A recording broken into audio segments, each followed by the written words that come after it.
성경이 구원을 이야기할 때 단순히 예수 믿었으니 구원받는다 이런 말씀만 하시지 않고 창세기부터 계시록까지 구원에 대한 책이고요. 창세기에서부터 계시록까지 다 예수님 이야기입니다. 성경은 구속에 대한 이야기예요. 어떤 역사를 품고 있지만은 역사를 기록하기 위한 책이 아니고 구원의 역사를 가르쳐주는 책. 과학을 품고 있지만 과학을 무시하지 않고 과학을 분명히 품고 있지만 과학을 이야기하는 책이 아닙니다. 여러분들이 성경을 읽을 때 과학적으로 읽으려고 그러면 본질을 놓치게 됩니다. 아니면 심리학적인 것들을 얻기 위해서 성공의 원리를 하나님 말씀에서 우리가 교훈은 받을 수 있겠지만 그게 본질이 아닙니다. 요한복음 5장 39절에 예수님이 친히 말씀하셨습니다. 경에 기록된 말씀을 통해서 너희들이 상고한다, 연구한다는 뜻입니다. 하나님 말씀을 연구한다. 그런데 성경에서 영생을 얻는 줄 알고 연구하거니와 이 성경이 나에 대한 이야기다. 그러면 창세기에서부터 계시록까지 누구를 만나셔야 하느냐 하면은 예수님을 만나셔야 합니다. 예수님을 통해서 뭘 주시려고? 구원을 주시려고. 그런데 그 구원이 9가지의 논리적인 사슬, 논리적인 그러한 사슬을 통해서 우리에게 주어졌다는 거예요. 이것은 시간적으로 주어진 것이 아니고 논리적으로 예수 믿으면 구원 받아요. 맞아요. 그런데 어떻게 그냥 단순히 예수 믿어서가 아니라는 거예요. 창세 전부터 하나님이 나를 먼저 아셨어요. 우리의 구원의 시간대는 지금이 아니고 창세 전부터 하나님이 선택하시고 예정하셨는데 하나님이 구원 주식으로 작정된 사람들을 부르시는 겁니다. 때가 돼서.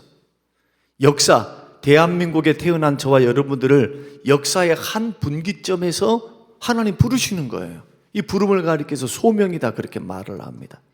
주님은 이렇게 말씀도 하셨어요. 청함받은 사람은 많지만 택함받은 사람들은 적다. 뭘로 부르십니까? 복음으로 부르시는 거예요. 전도자들을 통해서. 이사야 말씀을 통해서 보면은 복음 들고 산을 넘어가는 자들의 발걸음이 아름답다. 왜요? 복음이 예수 그리스도에 대한 이야기이며 복음은 우리에게 생명, 영생을 주시기 때문에 영생을. 그 구원의 출발이 누구로부터? 하나님으로부터. 나보다 나를 먼저 아신 하나님이 창세 전부터 우주 만물이 이것은 논리로 알라고 하면 안 됩니다. 논리로 어떻게 합니까? 창세 전에 우리가 가본지도 못했는데 하나님 말씀을 믿음으로 받아야 돼요. 믿음으로 수용하셔야 돼요. 왜냐하면 하나님 말씀은 진리의 말씀이고 불변한 생명의 말씀이기 때문에 그 하나님의 부르심을 받는 사람들은 반드시 중생하게 되어 있어요. 성령과 물과 성령으로 거듭나게 하신 것, 이게 중생이라고 말씀을 합니다. 중생은 내 노력으로 안 됩니다. 중생이라고 하는 것은 내 뜻대로 되지도 않습니다. 태어나진 거예요. 누구에 의해서? 성령님의 역사에 의해서 거듭나진 겁니다. 그래서 선택이 있었습니다. 창세 전부터 주님이 나를 아셨고 선택하셨고 그 하나님이 역사 안으로 우리를 부르신 거예요. 부모를 통해서 여러분을 태어나게 하시고 어느 시점에서 어떤 사람은 모태신앙, 어떤 사람은 청년기, 어떤 사람은 죽음 직전에 부르시는 사람도 있습니다. 그런 하나님의 역사를 통해서 거듭나게 하세요. 성령께서. 여기에는 우리의 노력이 들어가지 않습니다. 전적인 하나님의 역사입니다. 이렇게 거듭난 사람들은요, 예수님이 믿어져요. 그래서 기독교 신앙은요, 내가 주님을 찾아가는 신앙이 아니라 주님이 먼저 나를 아시고 찾아오는 신앙입니다. 이렇게 해서 부딪힘이 일어나는 거예요. 그러니까 여러분 전도하고 선교하는 거 여러분의 열심만 가지고 안 돼요. 열정적으로 하지 말란 말이 아니에요. 성령의 인도를 받으셔야 돼요. 사도 바울처럼. 구원의 주체는 성령님이시니까. 구원의 역사를 이루실 분은, 변화시키실 분은 성령 하나님이시니까. 그래서 전적으로 하나님의 은혜에 매이고 은혜에 붙들려서 전도도 하는 것이고 예수도 믿는 거예요. 이렇게 예수님이 믿어진 사람은 회개할 줄 압니다. 회개가 일어납니다. 회개와 믿음이 일어나요. 회개를 가리켜 회심이다 그렇게 말을 합니다. 회심에는 단회적인 회심이 있고 계속적인 회심이 있어요.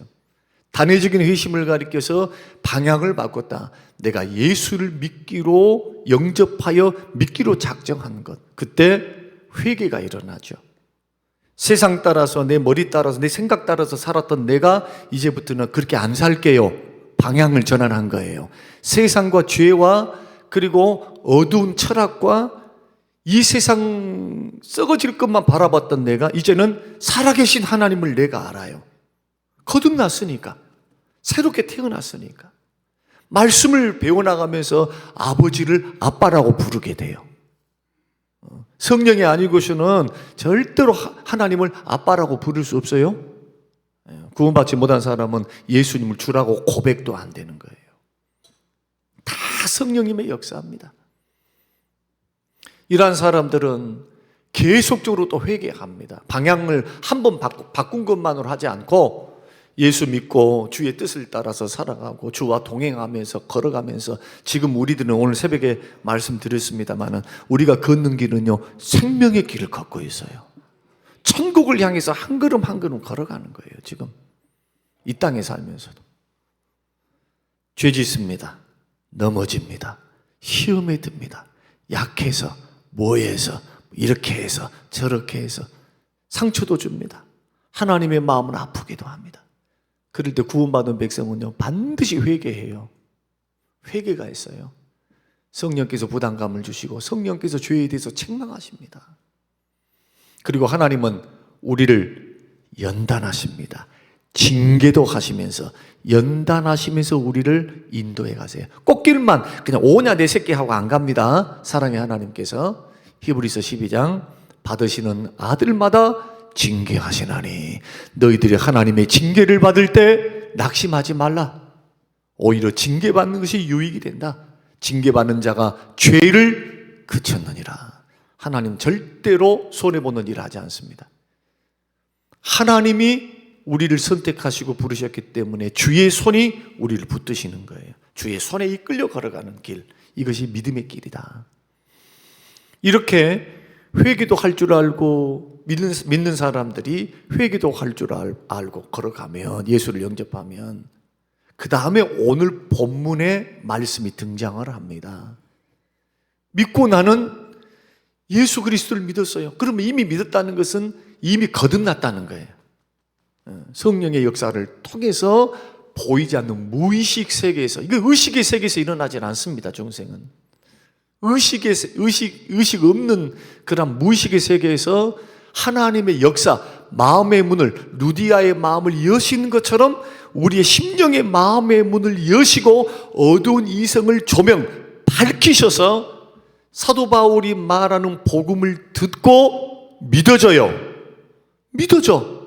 수용합니다. 그 말씀이 들리니까. 그리고는 그 집에서 기도처가 되고 교회가 시작되는 거. 이게 빌립보 교회.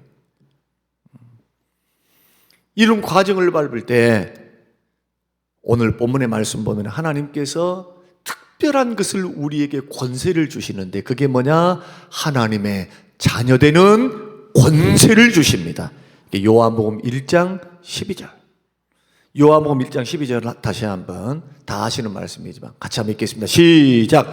영접하는 자 곧 그 이름을 믿는 자들에게는 하나님의 자녀가 되는 권세를 주셨다. 특권을 주셨다. 권세를 주신 거예요. 예수 믿으면 믿기 전에 어떤 일들이 있었다고요? 창세 전부터 우리를 예정하셨어요. 선택하신 것이 있었고, 이게 에베소서를 통해서 주시는 말씀이죠. 그리고 시편을 통해서도 모태에서부터 나를 지으신 하나님이 나를 지으신 거예요. 장부, 오장, 육부, 사지, 백체를 그냥 자연적인 유전적인 어떤 결합에 의해서 정자와 난자에 의해서 내가 조직된 것이 아니라 하나님이 내 모태에서부터 나를 조직하신 거예요. 조직. 주님이 나를 만드신 거예요. 누구의 몸을 빌어서? 부모의 몸을 빌어서. 그래서 우리를 만드신 분이 하나님이십니다. 그저 뭐 부모가 만들었다. 이것은 말씀을 모르는 사람들이 그렇게 말하는 거예요. 그래서 부모님을 통해서 하나님이 우리 영혼을 창조하셨고 우리의 몸도 만드신 거예요. 그리고 그 하나님은 구원의 계획과 약속을 하나님은 묵묵히 실행해 가십니다. 주님은 실패하지 않습니다. 아브라함을 부르셨습니다. 아브라함을 75세에 부르셨어요. 주님 실패하신가요? 아브라함 실패했어도 하나님 부르심에는 후회하심이 없어요. 한번 따라서 해보십시다. 하나님이 부르실 때는 후회하심이 없다. 후회 안 해요. 반드시 하나님은 살려낼 능력이 있으시기 때문에 고쳐서라도 주님은 우리를 인도해 가세요. 그러니까 지혜로운 성도는 어떤 성도냐? 이런 하나님을 알고 순종하는 성도, 아버지의 성품을 알고 그 성품에 맞추어서 자기의 인생과 삶을 경영해 가는 성도. 고집 피우면 자기만 손해죠. 그러니까 야곱처럼 자기가 하나님 앞에서 막 때를 쓰고 고집 피우면서 아닌 것 같아요, 아닌 것 같아요. 죄성과 자아와 고집, 혈기, 분냄, 전적 무능력, 전적 부패한 죄로 오염된 육신적인 자아가 우리 가운데 아주 살아있거든요. 자기가 부인되지 않고 자꾸 자기 자아, 고래 힘줄보다도 더 센 그 자아에 붙들려 있는 사람은 그래 신앙생활을 못하는 거예요. 그래서 잘 못해 그런 사람들은요. 매일 시험 들어요. 매일 연단 받아야 돼. 연단. 말로 해서 잘 들으면 얼마나 좋겠어요. 말씀으로 그냥 말씀 들리면 회개하고 말씀 들으면 깨닫고 그래서 하나님 앞에 이 말씀을 가지고 고민하면서 기도하면서 회개하면서 겸비하면서 말씀을 마음에 새기면서 걸어가면 얼마나 좋겠어요. 변화의 길을 걸어가면. 우리 그렇게 하려고 말씀 배우고 있는 거예요 지금. 그리고 성경에 일어난 모든 사람들의 역사는요 하나님께서 이렇게 인도해 가신다라는 것을 보여주는 뭐와 같으냐, 역사요 청사진과 같고 그리고 또 내비게이션과 같습니다. 하나님 이럴 때는 이렇게 하신 분이야. 하나님은 이런 분이야. 사랑의 하나님이야. 공의의 하나님이야. 하나님은 또한 연단하시고 징계하신 하나님이야. 하나님 앞에 겸비하고 나의 백성이 하나님 앞에 나와서 겸비가 뭔가요? 겸비. 자기의 고난을 그냥 우연하게 일어난 것으로 이해하지 않고 심한 고난, 육체적인 질병, 가난, 풀리지 않은 문제 앞에서 하나님 앞에 성전에 나와서 교회에 나와서 겸손하게 엎드려 하나님 앞에 구하면 내가 하늘에서 듣고 땅에서 이루리라. 기도 응답, 기도를 들으시고 응답하시는 하나님이에요. 우리 하나님은 좋으신 하나님. 그러나 하나님의 말씀의 원리를 따라서 복 주시는 하나님. 그래서 예수 믿는 믿음의 사람들은 이러한 원리를 알고 예수 믿고 구원받고 난 후에는 하나님께서 우리를 어떻게 대우하시느냐? 이제는 죄인으로 대우하시지 않고 아들로 받으십니다. 이것을 가리켜 양자의 영을 받았다. 성경이 그렇게 말씀을 합니다. 그러면 질문을 하고 이제 성경을 한번 읽겠습니다. 자, 1번. 우리가 하나님의 자녀가 되는 비결은 뭐냐? 예수 그리스도를 믿음으로 영접하는 것. 1장 12절 한번 읽으십시다. 시작. 영접하는 자, 곧 그 이름을 믿는 자들에게는 하나님의 자녀가 되는 권세를 주셨으니. 영접하여 믿을 때 하나님 자녀 된다. 갈라디아서 3장 26절. 자, 시작. 너희가 다 믿음으로 말미암아 그리스도 예수 안에서 하나님의 뭐가 됐다? 아들이 되었다. 아들만 됐습니까? 딸도 됐어요. 아들은 대표성이니까. 여자분들을 딸 되신 분들은 좀 서운하게 생각하지 마세요. 자녀가 된 거죠. 두 번째, 양자의 영은 누구에게 주어집니까? 한번 빨간 글씨 읽어보십시다. 시작. 하나님의 아들에게 부어주신다. 갈라디아서 4장 6절 큰 소리로 너희가 아들임으로 하나님이 그 아들의 영을 우리 마음 가운데 보내사. 아들의 영이 뭡니까? 그렇죠.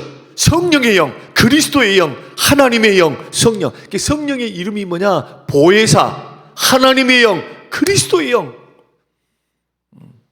우리 마음 가운데 성령을 보내사 아빠, 아버지라 부르게 하셨어요. 이걸 뭡니까? 중생이에요. 중생.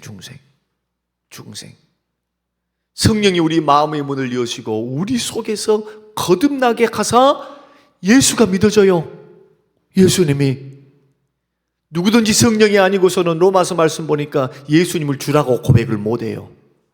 예수를 억지로 주라고 고백해봐 해가지고 구원되는 게 아니라니까요. 우리가 전도하기 위해서 애쓰는 것은 고맙지만 사형리에서 허구가 뭐냐? 내 노력, 내 고백으로만 될 수 있다고 생각하는 거, 그 허구입니다.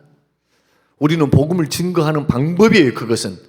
그러나 택한 백성들은 복음에 반응하게 돼 있어요. 반응합니다. 예수 그리스도를 나의 주님으로 거짓말도 같이 안 믿을 것 같은 사람들도 예수님을 믿게 돼요. 예수님을. 누구의 역사입니까? 내가 설득을 잘했습니까? 말의 지혜를 통해서입니까? 아닙니다. 사도 바울의 고백처럼 내 전도함이 사람의 말과 지혜에 있지 않고 오직 성령의 나타남과 권능으로 하기를 원한다.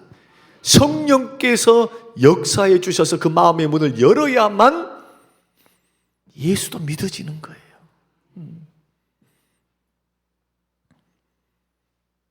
하나님께서 우리 마음에 성령으로 거듭나게 해서 거듭난 사람, 예수가 믿어지는 사람, 믿음으로 고백된 사람은 하나님을 가리켜 아빠 하신다고요. 그러면 이제 우리 장로님, 우리 권사님 멀리 한평에서 특세 태도 지금 16년째, 15년째죠. 15년째 왔다 갔다 하시면서 정말 상급이 있다면 이런 분들한테 큰 상을 주셔야 돼요. 변함이 없어요. 충성이 변함이 없어요. 믿음의 변함이 없어요. 제가 한번 우스갯소리로 한번 질문을 한번 해보려 합니다. 장로님, 하나님 아빠 되시죠? 예. 대명이가 아들이 하나님을 아빠라고 말씀하네요. 그런데 우리 손주가 하나님을 또 어떻게 배우느냐? 아빠, 아버지라고 배운대요.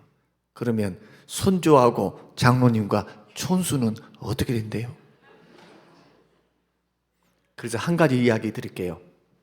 천국 가면요, 촌수가 없어요. 천사와 같고요, 그리스도의 몸으로 변해요. 예수님의 모습처럼 변합니다. 이걸 가리켜서 영화다 그렇게 말을 합니다. 예수님의 몸처럼 변해요. 신령한 몸으로 변해요. 부활의 몸으로 변해요. 죽지 않는 몸으로 변해요. 이게 고린도전서 15장의 말씀이죠. 촌수가 없어요. 그래서 지금이야 외국 사람들은 할아버지한테도 이름 부르대요. 아버지한테 이름 불러. 손주도 아버지한테 이름 불러. 조나단, 욥. 근데 우리는 이름 불렀다고 하면은 뭐라 그래 버려요. 이게 문화입니다. 문화.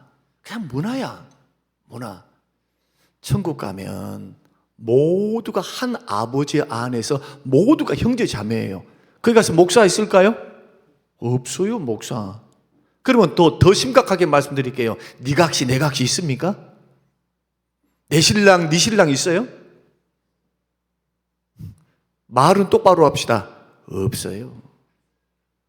목맬 필요 없다. 이게 목맬 필요. 사랑하고 살되 그냥 없으면 나 같이 죽을게요. 천만의 말씀.